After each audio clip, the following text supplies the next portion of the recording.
El día de hoy compartimos con usted la predicación Los hijos en el hogar alcanzados para Cristo, dirigida por el pastor Manuel Martínez Garibay. Deseamos que sea de bendición para su vida espiritual y pueda compartir el mensaje. Realmente cuando se piensa en un año más de vida, cuando se piensa en un aniversario, cuando se piensa en un hermoso pastel, cuando se piensa en un logro obtenido, siempre decimos, ya lo medí, ya me doy cuenta de todo lo que eso significa. Y eso es cierto. El niño se acerca al pastel para decir, ¿cuántos años cumples? Y todavía con su vocecita, 3 añitos, 3 años cumplió. Felicidades, cumplió 3 años.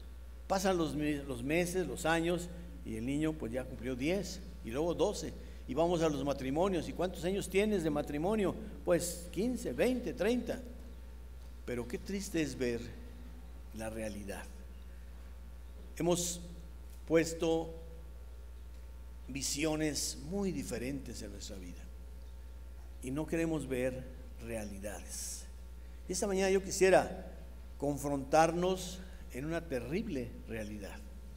Durante nuestra campaña ahora estamos hablando de algunas formas de llevar el mensaje a otros, aquellos amigos que nos rodean en ese 1+1, aquellas personas que están cerca de nosotros. Pero hay alguien muy cerca de nosotros, hay algunos muy cerca del corazón de cada uno, y muchos en ocasiones viven todavía en el hogar porque son pequeñitos o porque están creciendo y son los hijos de familia. Y la pregunta con la cual yo quisiera conmoverle un poquito esta mañana es, hermano, ¿está usted satisfecho con la vida que llevan sus hijos? No quiero pensar en la vida que ya con sus hijos casados, ellos forman un hogar, una familia y demás. Ellos fueron consecuencia de lo que son los padres. Son consecuencia de la dedicación de esos padres, de esas madres, para poder hacer de ellos hombres y mujeres de bien. Pero olvidemos de lo que ya no se pudo hacer para ir hacia lo que estamos haciendo hoy día. Es triste, pero medimos todo, el crecimiento, la educación de nuestros hijos, lo medimos por el año en que van en la escuela, por las calificaciones que obtienen en esos grados escolares, por el éxito más tarde que tienen en las escuelas secundaria o bachillerato, preparatoria o aún en la universidad, y nos gozamos ciertamente con ello. Y esto es algo que debemos hacer constantemente, darle gracias a Dios en todo por esos pequeños éxitos. Pero a veces hemos llegado a creer que ese es el éxito en la educación de los hijos, que ese es el éxito de un hogar, que pueda colgar arriba de su cama de los padres o en la sala de la casa los títulos. En algunos tiempos fueron nobiliarios, hoy son los títulos escolares.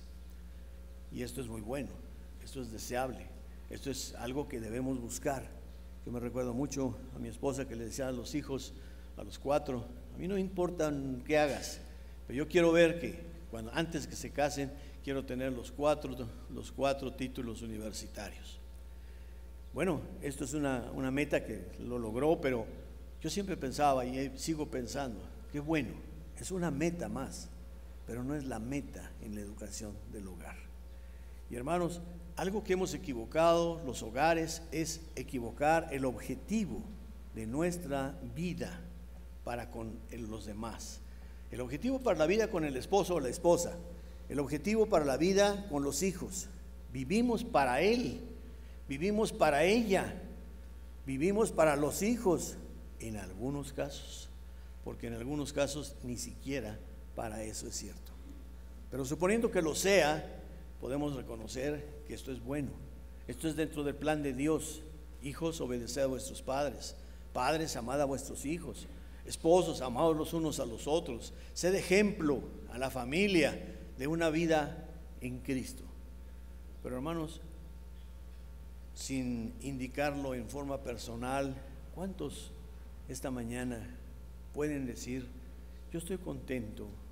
No quiero decir que hemos alcanzado todo, pero estoy contento con lo que tengo de felicidad. Estoy contento con el hogar que tengo entre mi esposa y yo. Estoy contento en el hogar que tenemos como padres. Estoy contento de los hijos que Dios me ha dado. Estoy contento de esa familia en Cristo. Y ciertamente hemos aprendido a vivir en la mediocridad. Hemos aprendido a vivir con muchas carencias y hemos aprendido a decir, sí, estoy feliz, estoy contento. En cierta ocasión teníamos un taller en el campamento y alguna vez yo le comentaba a usted, había 30 o 40 matrimonios y yo les pedí que se fueran presentando cada uno y nos fueran diciendo pues su nombre, cuántos años de casados tenían y cuántos problemas habían tenido en el último año. Y así se fueron presentando y pasaron varios hermanos, 5, 6 años, 10 años, 15 años. Hemos tenido 3 problemas, 2 problemas.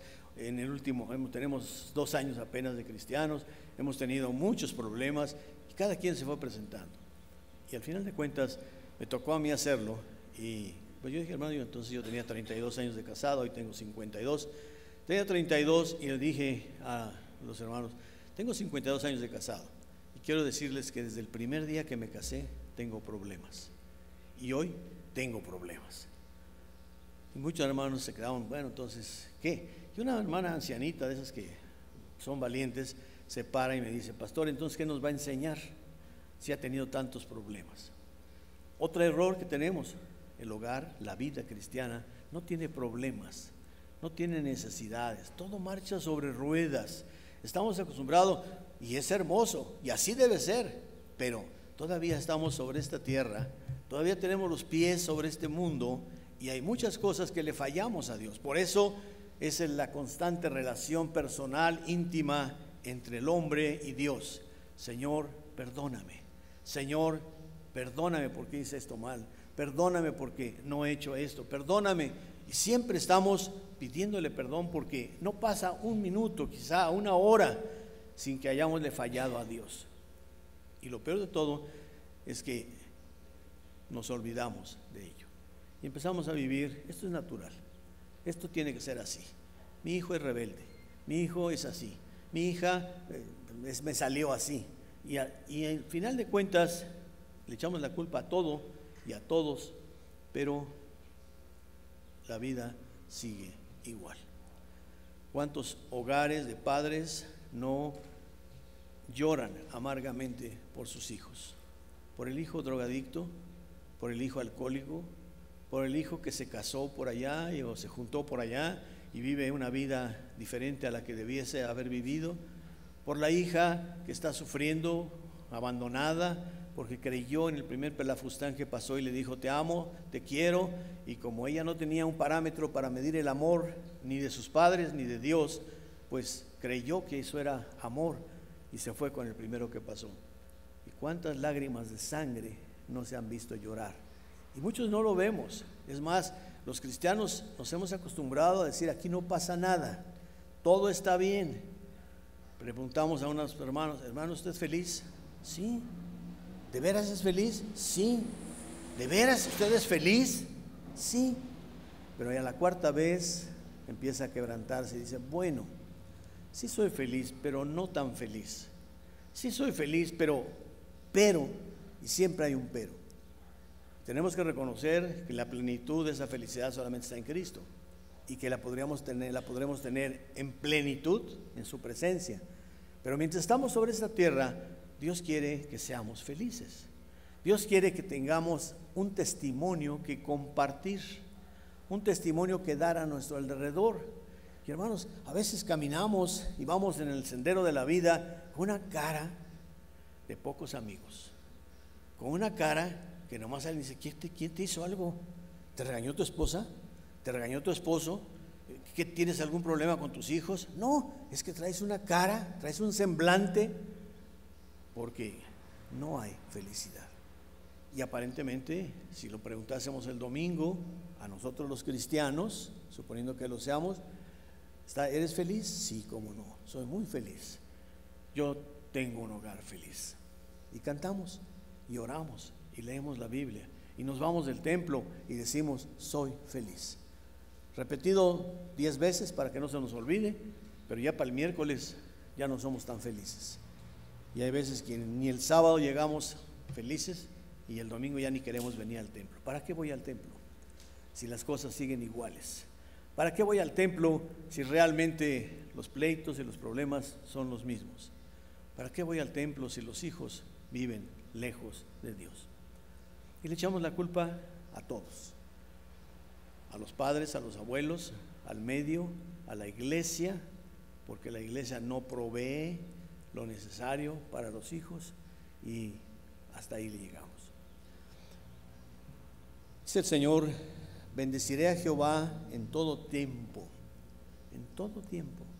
Gracias, Dios, te doy bendición por lo que tú has hecho en mi vida. Pero cuando yo digo esto es porque estoy en armonía con Dios, estoy en armonía con las cosas de Dios, estoy en armonía con las palabras de Dios.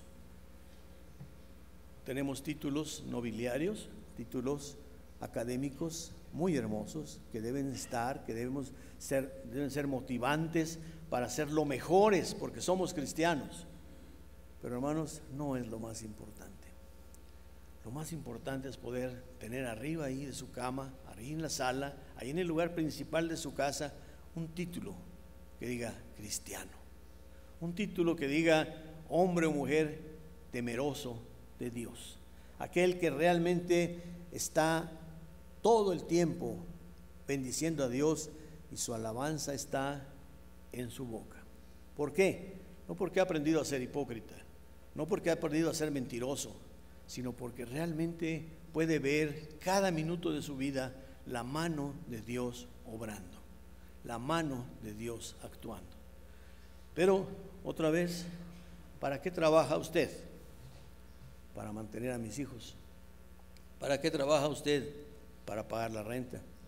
¿Para qué trabaja usted? Para pagar las escuelas de los hijos. Y buscamos la mejor escuela. Sí, está bien, y eso debe ser. ¿Para qué trabaja usted? Para cubrir los requerimientos de la familia. Todo esto es parte del cumplimiento de una vida íntegra con el Señor, pero no es lo fundamental. ¿Para qué Dios da los hijos? ¿Para qué da Dios esa hermosa bendición que dice la Escritura? Es una tremenda bendición. Precisamente los da porque los pone en depósito en nosotros. Los pone para que nosotros los encaucemos, los guiemos de la mano a que puedan llegar a tomar una decisión personal por Cristo Jesús. Pero en esa decisión personal siempre nos equivocamos. Queremos imponer, queremos decir cómo, queremos decir cuándo, queremos decir la forma de todo, y no simplemente poner los elementos necesarios para ello. Yo conozco muchos hogares, tengo ya muchos años de cristiano, y aunque siempre he estado en dos iglesias, en la primera como tercer pastor y aquí por 52 años, pero conozco muchos hermanos y dicen: es que yo le he dicho a mi niño que se siente y vamos a leer la Biblia. Y leen la Biblia, y eso es una bonita costumbre, ¿verdad? De sentar alrededor de la mesa o alrededor de la cama o lo que sea, o simplemente en su camita desde que el niño es pequeño, y poder leerle la Escritura. No tanto por lo que va a entender el niño, sino por lo que va a ver el niño. Va a ver que la mamá, antes que cerrar sus ojos, abre la Biblia y ora con su hijo, con su hija, y lee una porción de la Escritura. No para que sea el somnífero con el cual el niño o la niña se duerme, sino para que sea unas palabras que entienda de paz, de gozo, de quietud. Y eso es lo que debe hacer. ¿Para qué se los dio Dios los hijos? No se los dio Dios para que la mantengan o lo mantengan el día de mañana. No se los dio Dios para que usted se goce con ellos nada más. No, se los dio Dios para que sean hombres y mujeres en los caminos del Señor. Pero hermanos, a mí me alarma, y claro, cuando ya son uno viejo, bastante viejo, se alarma más, porque va uno viendo cómo los días, los años pasan, y cada día vamos de mal en peor. ¿Y quién tiene la culpa? A Dios. Yo no sé por qué Dios ahora. Y nos olvidamos que Dios es el mismo ayer, hoy y por los siglos. Pero ¿qué hemos hecho nosotros? Tenemos a Dios en la palabra de Dios. Tenemos a Dios en la mente. Tenemos a Dios en muchas cosas, menos en nuestra vida. La iglesia lucha en muchas ocasiones, y no solamente en nuestra iglesia, cualquier iglesia cristiana, lucha por amarrar a los hermanos. Lucha, hermano, hermana, hermana, hermano. Y esto es lícito. Dejarán las 99 ovejas, buscará una. Pero hermano, ¿cuánto perdemos de tiempo en luchar con Satanás? En luchar con los errores y pecados de nuestra vida y de la vida de la iglesia, en vez de luchar contra Satanás por el mundo que se pierde a cada instante. Y ese mundo empieza en sus hijos. ¿Son sus hijos cristianos, hermano? El énfasis de esta semana es mi familia para Cristo, en el 1+1, que debe principiar con los hijos, porque son los que nos conocen, con los hijos, porque son parte de nuestra vida física, sangre de nuestra sangre, pero también son parte de nuestra vida espiritual, porque ellos están creciendo, crecieron de nosotros, pues crecen en nosotros y crecen con esa vivencia familiar. ¿Qué les estamos enseñando a nuestros hijos? A mí me duele ver tanto joven de nuestra iglesia, ya no vamos a irnos a otro lado, todos desorientados, y tantos papás atolondrados, perdónenme la palabra. Es que la iglesia no hace nada por los jóvenes. No, hermana, ni lo va a hacer. No le toca a la iglesia hacer nada por los niños ni por los jóvenes. Sí les toca hacer una cosa: poner los elementos de capacitación, de adiestramiento, para que esos hogares, esos padres se apoyen un poquito en la iglesia. Pero ¿a quién le toca la educación de los hijos? A los papás. ¿A quién le toca la educación de esos hijos en el hogar? A los papás. Pero hermanos, hay papás. ¿Y dónde están tus hijos? ¿Quién sabe? Se fueron a una fiesta, un reventón, al antro, y no sé dónde están. Oye, ¿ya viste cómo tus hijos andan todos vestidos? Parecen changos, despeinados y mugrosos, y no saben si es hombre o mujer. No, es que es la moda, no te preocupes. Es la moda. Esa es la moda hoy día. Hoy la moda es ser todo lo contrario a lo que se debe ser, porque entonces eres novedoso, ¿no? Pero después viene el lloro y el crujir de dientes. Yo no lo ve en esos padres sufrientes. Pastores, que me salió así mi hijo, mi hija me salió muy terca. No, hermano, es herencia de usted. Usted fue la terca, usted fue el terco que no quiso obedecer a Dios. Y cuando el Señor le decía, ¿sabes qué? Vive esa vida cristiana, usted dijo, no, yo no, eso no es para mí, eso es para mi esposa.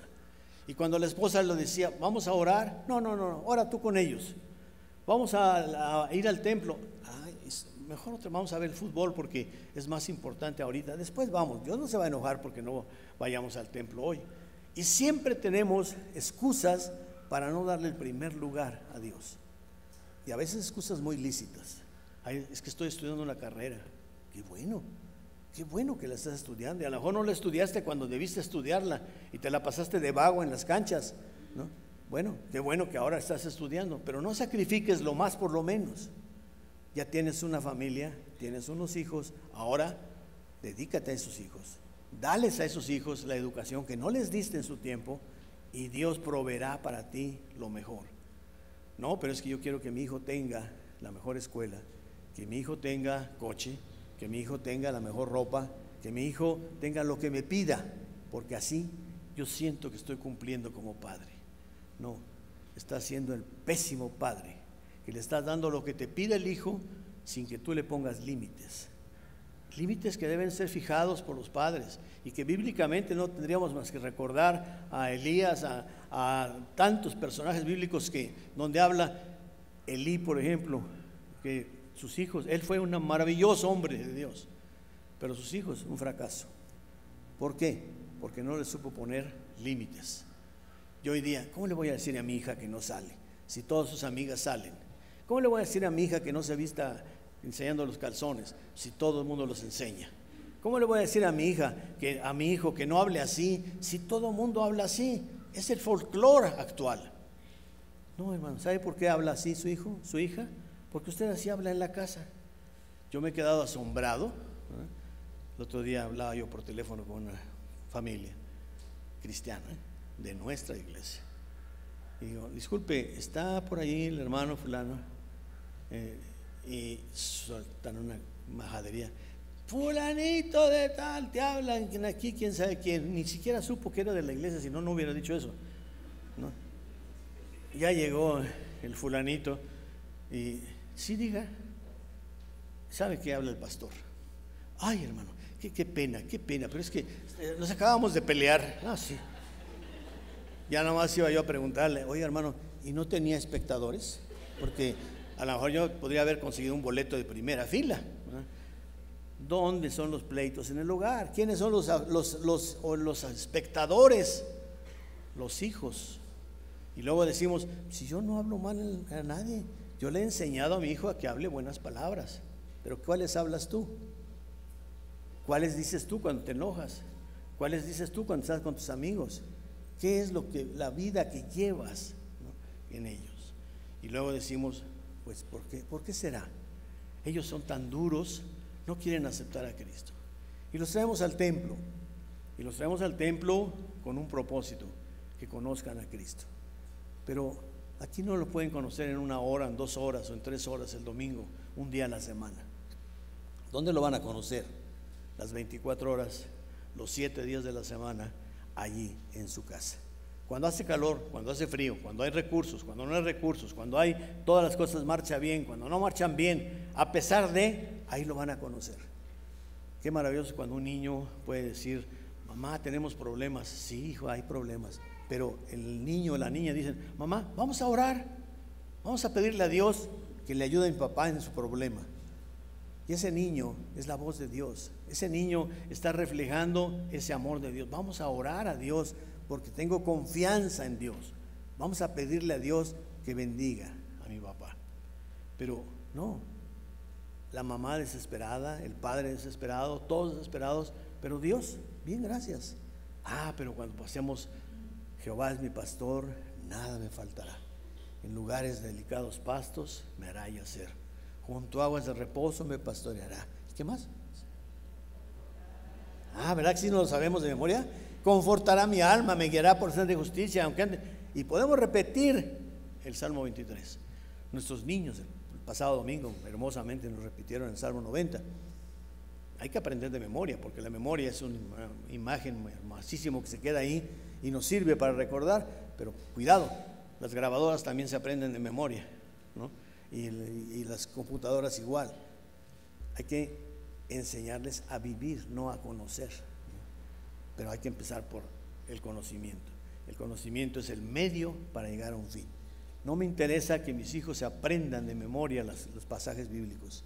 Es bueno, es conveniente, pero lo importante es que vivan los conocimientos o los pensamientos bíblicos. Qué hermoso es cuando un niño, mamá, no te preocupes, vamos a pedirle a Dios. Ay, es que no ha llegado tu hermano. No te preocupes, tú sabes que él es cristiano, él teme a Dios, y mira, vamos a orar para que no le pase nada. Y entonces oran a Dios, Señor, trae con bien a mi hermano, a mi hermana, a lo que sea. Pero, hermanos, a Dios lo tenemos como una imagen muy devaluada, muy deslavada de lo que es. No sabemos los pasajes, pero no los vivimos. Pero lo más terrible, para concluir, es que en los hogares no hay papás y en los hogares no hay mamás. Hoy día los cristianos hemos perdido lo más valioso, que son los hogares. Yo a veces le pregunto, hermanos, ¿y usted, hermana, además de que trabaja mucho en su casa, por qué no viene a clase? Ay, hermano, es que trabajo. No, pues desde que yo sé, hasta en el huerto había que trabajar, ¿no? Sí, pero es que tengo que trabajar para ganar dinero. ¿Para qué quiere el dinero? Pues para ayudar a mi vago esposo, a mi inútil esposo, ¿no? Como no es capaz de sostenerse a sí mismo ni de sostenernos, pues yo necesito trabajar. para que juntos ahí la vayamos pasando. Y la vayamos pasando, descubrir los requerimientos básicos. ¿Qué comeré? ¿Qué beberé? ¿Con qué me vestiré? ¿Cómo me recrearé? ¿Y dónde estaré? Se acabó. Pero lo demás, si nos da tiempo, platicamos con los hijos. Hay papás o hay hijos que no conocen a sus papás. Y no porque los hayan abandonado, que también los hay, sino simplemente no los conocen porque ellos no tienen tiempo para estar con sus hijos. No se requiere pasar las largas horas, se requiere el cuidado, el tiempo, la atención, que el hijo pueda sentir: le preocupo a mi mamá, le preocupo a mi papá, y cada uno en su función. Por eso Dios tan sabiamente dice: no es bueno que el hombre esté solo, haréle compañera idónea. Pero ahora no son compañeras, ahora son socias. Al 50% de acciones, al 75 y 25, a ver a qué acciones nos tocan. Y entonces los dos trabajan, siempre han trabajado los dos, pero ahora los dos trabajan en sus trabajos seculares para poder ganar dinero y poder mantener a los hijos, aunque no existan los hijos, porque existen en carne y cuerpo, carne y sangre, pero esos hijos son como los del vecino, ni nos conocen. ¿Dónde está mi papá? ¿Quién sabe? ¿Dónde está mi mamá? ¿Quién sabe? Y hoy tenemos hijos encargados a los tíos, encargados a los hermanos mayores, encargados a los abuelos, ¿no? Encargados a la guardería, y ahí pues depende cómo le paguen o cómo salgan lo que hayan escogido. Pero no hay mamá que enjugue las lágrimas cuando la niña se cayó. No hay mamá que enjugue las lágrimas cuando el niño se tropezó y se lastimó su piernita.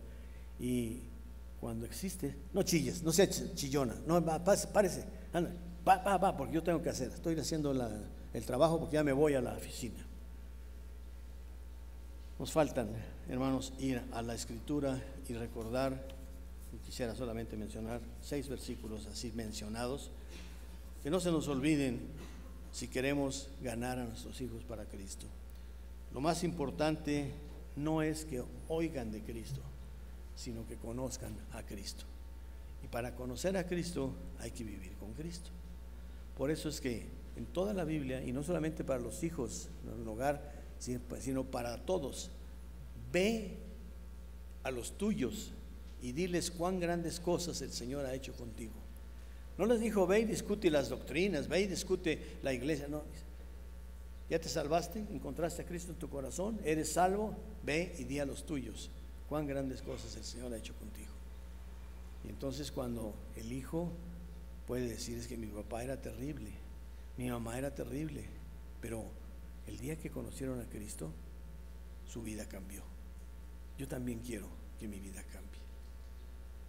Los hijos crecen con una equivocación terrible que los padres a veces les inculcamos. Tú eres cristiano, Cristo vive en tu corazón, vamos a la iglesia todos los domingos, nuestra Biblia es la palabra del Señor, puras verdades, nada más que no explicadas.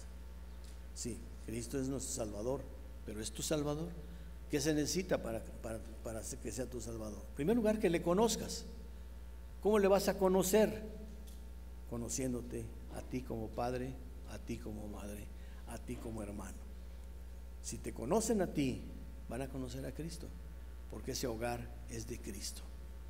Imperfectos, con errores, con fallas, con pecados terribles, sí, no hay un solo hogar perfecto, pero también con hogares que pecan y piden perdón a Dios, y se arrepienten y rectifican y lloran por su pecado, y los hijos lo ven, y los hijos lo sienten, lo palpan, y dicen: verdaderamente mi padre, mi madre viven bajo el temor de Dios. Porque no hay peor cosa, y que así soy yo, y que, como dicen los escuincles, ¿no? Y como diciendo, se les parece que es una taravilla, ¿verdad? Bueno, en un niño se ve hasta curioso, gracioso, pero así somos los adultos. ¿Y qué soy así? ¿Qué no me quiere Dios? ¿No me ha dicho que no pierdo mi salvación? Pues así soy y seguiré siendo. Gracias. Qué buen ejemplo le estamos dando a nuestros hijos. Esos hijos que Dios nos ha dado, tratan de parecerse, si es la niña, a su mamá, si es el niño, se quieren parecer a su papá. Entonces después no nos digamos ni nos asombramos, mira qué fea está tu hija, pues sí, qué feo está tu hijo, pues sí. Son imagen y semejanza de lo que los padres son. Físicamente también muchas veces, pero más que físicamente, espiritualmente.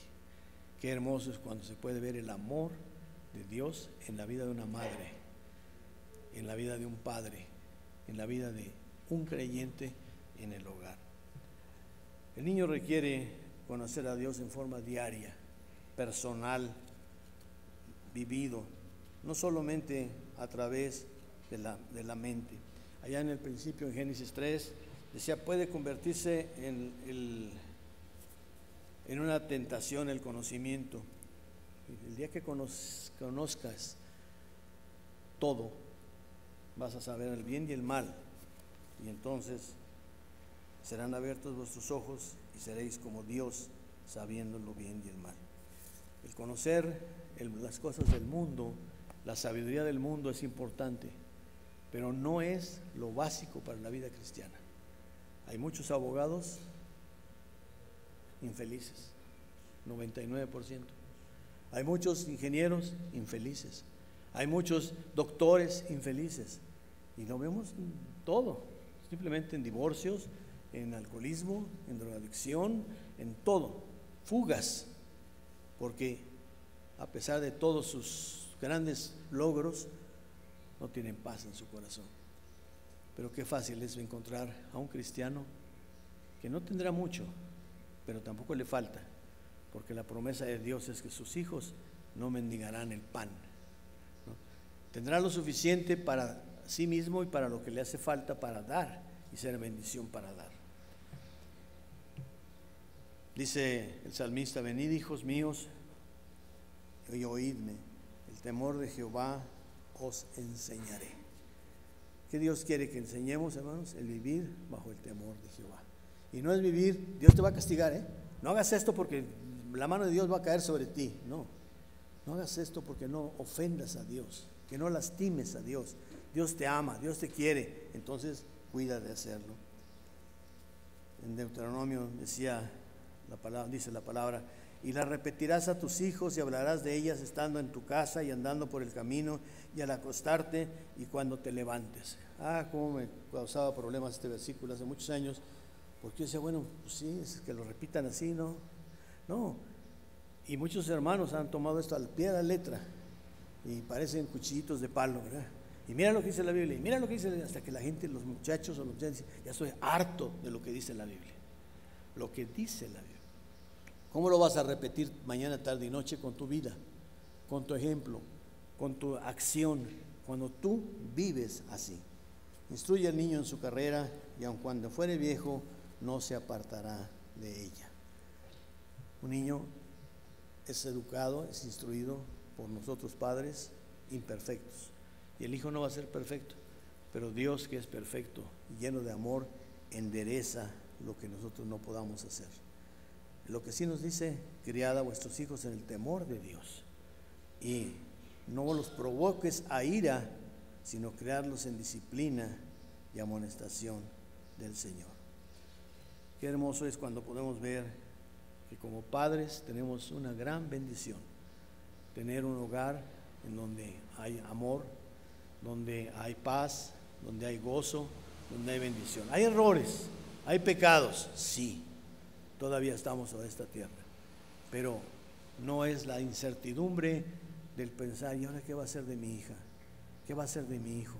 No, porque ese hijo, esa hija ha sido instruido en las cosas de Dios, ha sido regenerado y ha encontrado, primero porque el conocimiento que tiene de Dios, ahora por la disposición que hay. Yo acepto a ese Jesús en mi corazón. Yo quiero que ese Jesús llegue a mi vida. Quisiera concluir simplemente con una pregunta para usted, hermano. ¿Cuántos hijos tiene usted todavía en su casa? Menores de 15 años quizás. Y podrá decirme, hay muchos todavía, muchos. Es el tiempo para que deje usted de hacer tantas cosas que está haciendo y se dedique a lo que Dios le puso para hacer. Alguna vez mencionábamos las palabras de un personaje que no es bíblico, Rudyard Kipling: si Dios te da un hijo, dale gracias a Dios, pero tiembla por el depósito que pone en tus manos. Tenemos que dar cuentas a Dios de lo que Él ha puesto en nuestras manos. Es muy fácil decir, pues que haga lo que quiera, yo me lavo las manos y hasta aquí llegué. No, hasta que ese hijo muera, hasta que esa hija muera, usted va a cargar con las consecuencias de no haberle hecho, no haberle instruido, no haberle guiado en los caminos del Señor. No temamos que podamos ser fariseos que digan, ay, es que para todo es orar, para todo es pedirle a Dios. No, es que eso es la vida cristiana. Una vida que no ora en todo el momento, pues es una vida lejos de Dios. Una vida que no clama a Dios en todo momento es una vida lejos de Dios. Una vida que no dice, Señor, ¿qué quieres que yo haga? Es una vida que se cree suficiente para hacer lo que Él piensa o ella piensa. Pero una vida que puede decir, sé propicio a mí, pecador. Es una vida que va a triunfar en el Señor. Padre, te rogamos, oh Señor, que obres en nuestras vidas como matrimonios, como hogares, en aquellos que ya han salido de la casa, que tú les fortalezcas, porque sus éxitos, sus logros son bendición a nuestras vidas, pero sobre todo que sean bendición a tu obra, que sean útiles en tu obra. Pero Señor, en especial te ruego en esta mañana por aquellos hogares donde todavía hay hijos que no te conocen, hijos pequeños o hijos todavía en esa etapa de adolescente, en donde requieren, Señor, de mucho amor, donde requieren de mucha atención, pero no para que conozcan mediante ese elemento cognitivo, sino para que te conozcan a ti mediante el ejemplo que podamos dar con nuestras vidas. Vidas que te den el primer lugar a ti. Vidas que pueden decir, amarás, cumpliendo el mandamiento, amarás al Señor tu Dios sobre todas las cosas, en primer lugar.